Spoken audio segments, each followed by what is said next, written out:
निवडणूक आयोगाने राष्ट्रवादी पक्ष आणि चिन्हाबाबत दिलेल्या निकालावर खासदार सुप्रिया सुळे यांनी जोरदार हल्लाबोल केला। निवडणूक आयोगावर निशाणा साधत हे तर अदृश्य शक्तीचं यश असल्याचं सुप्रिया सुळेंनी म्हटलं। तसंच शिवसेनेच्या निकालावरून त्यांचं नाव खोडून आमचं नाव टाकलं असा टोला देखील सुप्रिया सुळेंनी लगावला।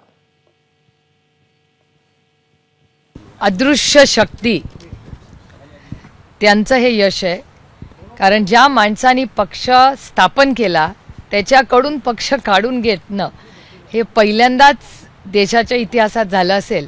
पण मला काही आश्चर्य वाटत नाही, कारण काही अपेक्षित होतं। हे महाराष्ट्राच्या विरोधात मोठं षडयंत्र आहे।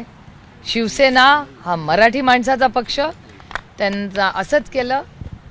आदरणीय पवारसाहेब, राष्ट्रवादी काँग्रेस पक्ष हा मराठीच माणसाचा पक्ष, त्याच्यामुळे मराठी माणसाच्या विरोधात, महाराष्ट्राच्या विरोधात सातत्याने अदृश्य शक्ती जे निर्णय घेत असते त्याचं आणखीन एक उदाहरण। त्याच्यामुळे मला काही आश्चर्य वाटत नाही। लेजिस्लेटिव्ह स्ट्रेंथ म्हणजे आमदारांचं जी स्ट्रेंथ आहे, जो नंबर आहे, त्याच्यावरनं पक्ष ठरत नाही, संघटना ठरवते।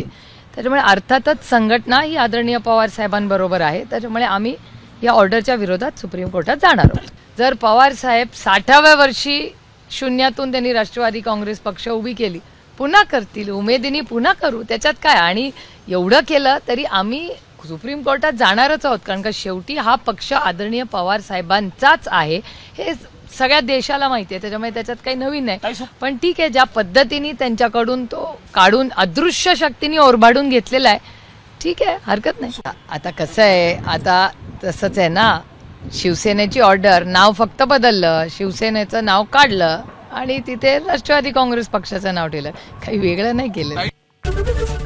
एबीपी माझा, उघडा डोळे बघा नीट।